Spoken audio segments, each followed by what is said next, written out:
Yeah, good evening everyone. So welcome back to our channel.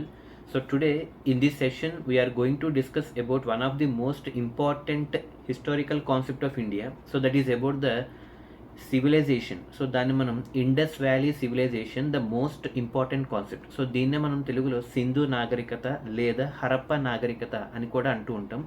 So ఈ topic అన్నది అత్యంత ప్రాముఖ్యత కలిగినటువంటి ఒక టాపిక్ అండి. Very very most important concept for every kind of competitive exam and as well as for DSC point of view and as well as school level point of view and వేరే competitive level point of view. So ఈరోజు మనం చెప్పుకోబోయే topic name వచ్చేటప్పటికి సింధు నాగరికత, లేదా దీనికి ఇంకొక పేరు ఏంటంటే హరప్ప నాగరికత అని కూడా అంటారండి. సో అయితే దీని గురించి మనం తెలుసుకునే ముందు అసలు ఈ సింధు నాగరికత అంటే ఏంటి, అసలు దాని యొక్క ఎక్కడి నుంచి ఎక్కడి వరకు అది స్ప్రెడ్ అయింది, సో అది అసలు ఎలా బయటపడింది, అందులో ఉన్నటువంటి ప్రదేశాలు ఏంటి, ఎవరెవరు ఎక్కడ ఏ తవ్వకాలు జరిపారు, అసలు ఆ పేరు ఎలా వచ్చింది, సో ఇవన్నీ కూడా ఫస్ట్ మనకి బేసిక్స్ తెలియాలండి. ఈ బేసిక్స్ తెలిసిన తర్వాత ఈ సింధు నాగరికతలో ఉన్నటువంటి ఒక్కొక్క పట్టణం గురించి మనం ఇన్ డీటెయిల్గా డిస్కస్ చేసుకుంటూ వెళ్తాం. అంటే ఫర్ ఎగ్జాంపుల్ ఆ కాలంలో ఉన్నటువంటి సివిలైజేషన్లో ఉన్నటువంటి టైంలో ఉన్నటువంటి ఇంపార్టెంట్ టౌన్స్ అండ్ అలాగే అక్కడ ఎక్స్కవేషన్స్ చేసినటువంటి పర్సన్స్ ఎవరు, సో వాళ్ళు కనుక్కున్నటువంటి ఇంపార్టెంట్ పాయింట్స్ ఏంటి, సో ఇవన్నీ కూడా అప్కమింగ్ వీడియో క్లాసెస్లో ఎక్స్క్లూజివ్లీ ఈ సింధు నాగరికత గురించి మనం డిస్కస్ చేద్దాం. So without wasting time first of all let me give the introduction. So మనకి ఈ సింధు నాగరికతని మనం భారతదేశంలో అతి ప్రాచీనమైన నాగరికత అని కూడా అంటామండి. సో భారతదేశంలో అతి ప్రాచీనమైన నాగరికత ఏదంటే మనకి సింధు నాగరికత. సో దీనికి ఇంకొక పేరు హరప్పా నాగరికత అని కూడా అంటూ ఉంటారు.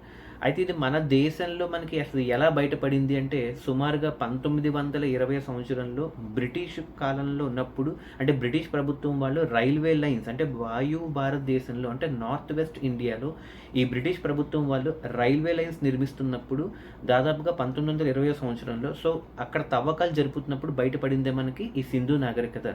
ఈ సింధు నాగరికతకి ఇంకో పేరు హరప్పా నాగరికత. ఇది మనకి బయట ఎలా పడిందని చెప్పుకున్నామండి. ఇప్పుడే మనం జస్ట్ చెప్పుకున్నాం ఏంటంటే 1920 సంవత్సరంలో వాయువ్య భారతదేశంలో సో బ్రిటిష్ వారు రైల్వే లైన్స్ నిర్మిస్తున్నప్పుడు ఆ తవ్వకాల్లో బయటపడినటువంటి నాగరికతే మనకి ఈ సింధు నాగరికత. సో ఎవరు నిర్మిస్తున్నారంటే బ్రిటిష్ ప్రభుత్వం వారు వాయువ్య భారతదేశంలో 1920 సంవత్సరంలో రైల్వే లైన్స్ నిర్మిస్తున్నప్పుడు మనకి మొట్టమొదటిసారిగా ఆ తవ్వకాల్లో బయటపడినటువంటి నాగరికతే మనకి సింధు నాగరికత. అయితే ఇది పూర్వం అంటే కరెక్ట్గా చెప్పాలంటే 4700 సంవత్సరాల పూర్వం ఇది ఒక పెద్ద నాగరికత అని చెప్పి అప్పట్లో ఒక మంచి పేరు ఉండేదండి. అయితే దీని యొక్క బార్డర్స్ అంటే ఆ టైంలో ఆ కాలంలో ఉన్నటువంటి ప్రజలు అంటే ఈ సింధు నాగరికత పూర్వం ఎక్కడి నుంచి ఎక్కడికి స్ప్రెడ్ అయ్యేది అంటే దాని యొక్క బౌండరీస్ ఏంటి, ఈస్టర్న్ సైడ్ అవ్వచ్చు, వెస్టర్న్ సైడ్ అవ్వచ్చు, నార్థన్ సైడ్ అవ్వచ్చు, సదర్న్ సైడ్ అవ్వచ్చు. సో దీనికంటూ ఒక లిమిట్స్ ఉంటాయి, పరిధి. అంటే ఈ 4700 సంవత్సరాల కిందట జరిగినటువంటి పురాతనమైన నాగరికత అప్పట్లో సో దీని యొక్క బౌండరీస్ అంటే సరిహద్దులు ఎక్కడి నుంచి ఎక్కడి వరకు స్ప్రెడ్ అయిందంటే మనకి నార్త్కి వచ్చేటప్పటికి జమ్మూ కాశ్మీర్లో మండా MANDA మండా అనే ప్రాంతం వరకు ఈ సింధు నాగరికత అనేది స్ప్రెడ్ అవ్వడం జరిగింది. ఏ ప్రాంతం వరకు అండి? జమ్మూ కాశ్మీర్లోని మండా అనే ప్రాంతం వరకు ఈ సింధు నాగరికత అనేది వ్యాపించడం జరిగింది. అది నార్త్ వైపు. సదర్న్కి వచ్చేటప్పటికి దైమాబాద్, ఇది మహారాష్ట్రలో దైమాబాద్ అనే ప్రాంతం వరకు వ్యాపించడం జరిగిందనమాట. సో నార్త్ సైడ్ అయితే మండా, అలాగే సదర్న్ సైడ్ అయితే దైమాబాద్. అలాగే ఈస్టర్న్ సైడ్కి వచ్చేటప్పటికి ఉత్తరప్రదేశ్లోని ఆలంగీర్పూర్, ఏం ప్రాంతం అండి ఇది? ఆలంగీర్పూర్ అని అంటాం. ఈ ఆలంగీర్పూర్ ఎక్కడుందంటే మనకి ఉత్తరప్రదేశ్లో ఉంది. సో అలాగే ఇంకా పోతే వెస్టర్న్ సైడ్ అంటే పశ్చిమం వైపు వచ్చేటప్పటికి సూత్కా జెండర్ అనే ఒక ప్రాంతం వరకు స్ప్రెడ్ అవ్వడం జరిగిందండి. సో సూత్కా జెండర్ అని చెప్పి ఆ ప్రాంతాన్ని అంటాం. ఇది ఎక్కడుందంటే ఆఫ్ఘనిస్తాన్ ఇరాన్ బార్డర్లో ఉన్నటువంటి సూత్కా జెండర్ అనే ఒక ప్రాంతం వరకు ఇది వ్యాపించడం జరిగింది. సో ఇప్పుడు మీకు కరెక్ట్గా తెలియాలంటే సింధు నాగరికత యొక్క బౌండరీస్ ఏంటంటే తూర్పు వైపు చెప్పుకుంటే ఆలంగీర్పూర్, పశ్చిమం వైపు చెప్పుకుంటే సూర్కా జెండర్ అంటాం. అలాగే నార్త్ వైపు వచ్చేటప్పటికి మండా, సదర్న్ సైడ్కి వచ్చేటప్పటికి దైమాబాద్. ఈ 4 కూడా ఈ సింధు నాగరికతకి ఒక బౌండరీస్ లాంటివి అనమాట. సో ఇకపోతే దీని గురించి మొట్టమొదటిసారిగా 1826 సంవత్సరంలో చార్లెస్ మాజిన్ అనే ఒక పర్సన్ దీని గురించి పేర్కొనడం జరిగిందండి. అసలు ఈ సింధు నాగరికత గురించి అంటే ఒక నాగరికత 4700 సంవత్సరాల క్రితం ఒక నాగరికత ఉంది అని చెప్పి మొట్టమొదటిసారిగా ప్రపంచంలో ఈ సింధు నాగరికత గురించి పేర్కొన్నటువంటి మనిషి ఎవరంటే 1826 సంవత్సరంలో Charles Mazzini. Very very important bit అండి. సో ఆ పర్సన్ ఎవరండి? Charles Mazzini is the first person who named that Indus Valley civilization was flourished before 4700 years ago in the year of 1826. So అది అయినటువంటి కొన్ని 5 సంవత్సరాల తర్వాత అంటే 1831లో మరొక పర్సన్ పేర్కొన్నారనమాట. సో 1826 అయితే చార్లెస్ మాజిన్, దానికి ఒక 5 సంవత్సరాలు కలిపితే 1831. ఈ 1831 వచ్చేటప్పటికి అలెగ్జాండర్ బర్న్స్ అనే ఒక పర్సన్, అతను కూడా ఈ సింధు నాగరికత గురించి పేర్కొనడం జరిగిందనమాట. అయితే ఇక్కడ మీకు తెలియాల్సింది ఏంటంటే ఇద్దరు వ్యక్తులు కూడా మీకు ఖచ్చితంగా కాంపిటేటివ్ ఎగ్జామ్స్లో అడుగుతాడండి. సో మొదటి పర్సన్ ఎవరంటే చార్లెస్ మాజిన్. ఇతను 1826వ సంవత్సరంలో సుమారుగా 4700 సంవత్సరాల కిందట ఈ సింధు నాగరికత అన్నది ఉంది అని చెప్పి మొట్టమొదటిసారిగా పేర్కొన్న వ్యక్తి చార్లెస్ మాజిన్ 1826. అది గడిచినటువంటి 5 సంవత్సరాల తర్వాత అంటే 1831లో మరొక పర్సన్ ఎదుర్కొచ్చారనమాట. అతని పేరు అలెగ్జాండర్ బర్న్స్. అయితే ఈ సింధు నాగరికతకి హరప్పా నాగరికత అని కూడా అంటారని చెప్పాము, అవునా కదా. ఈ సింధు నాగరికతకి హరప్పా నాగరికత అని కూడా అంటారని చెప్పి మరొక పర్సన్ పేర్కొన్నారనమాట. అతని పేరు ఏంటంటే sir John Marshall. Very very important అండి. సర్ జాన్ మార్షల్, ముగ్గురు కాదు ఒకటండి. Sir John Marshall is the person who named that Sindhu civilization can also be called as Harappan civilization. So ఇది 3 బిట్స్ కూడా చాలా ఇంపార్టెంట్ అండి.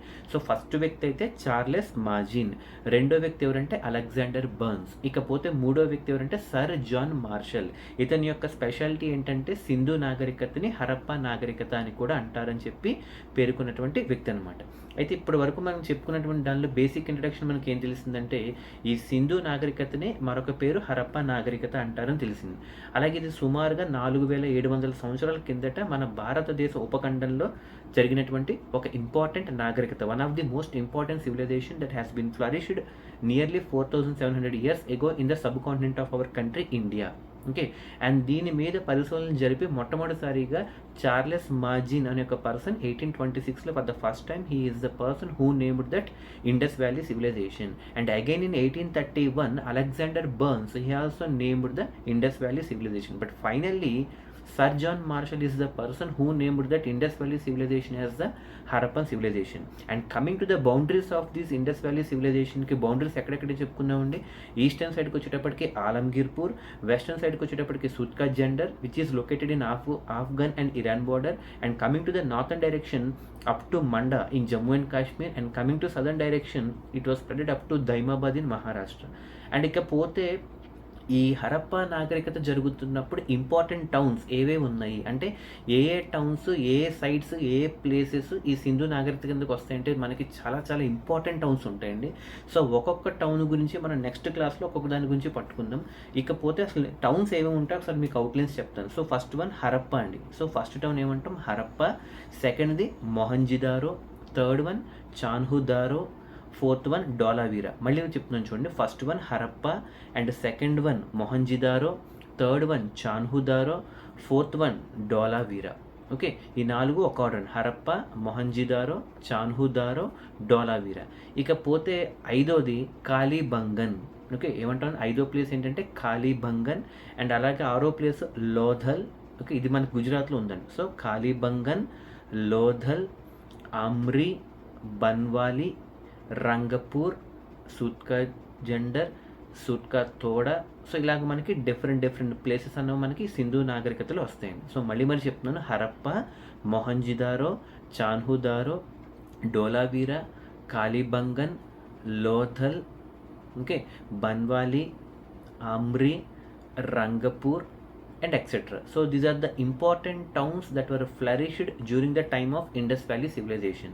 సో ఇకపోతే నెక్స్ట్ ఇండస్ వ్యాలీ సివిలైజేషన్ గురించి డైరెక్ట్గా మనం డిఎస్సి పాయింట్ ఆఫ్ వ్యూలో కానీ కాంపిటేటివ్ పాయింట్ ఆఫ్ వ్యూలో కానీ డైరెక్ట్గా బిట్స్ అనేవి చూద్దాం. సో ఈ బేసిక్ ఇంట్రడక్షన్ క్లాస్లో మీకు ఇండస్ వ్యాలీ సివిలైజేషన్ యొక్క ఇంట్రడక్షన్ అర్థమైందని చెప్పుకుంటున్నాను. ఓకే, సో ఫస్ట్ ఏంటంటే Charles Masson, Alexander Burnes and sir John Marshall, వీళ్ళ ముగ్గురికి తేడా తెలియాలి.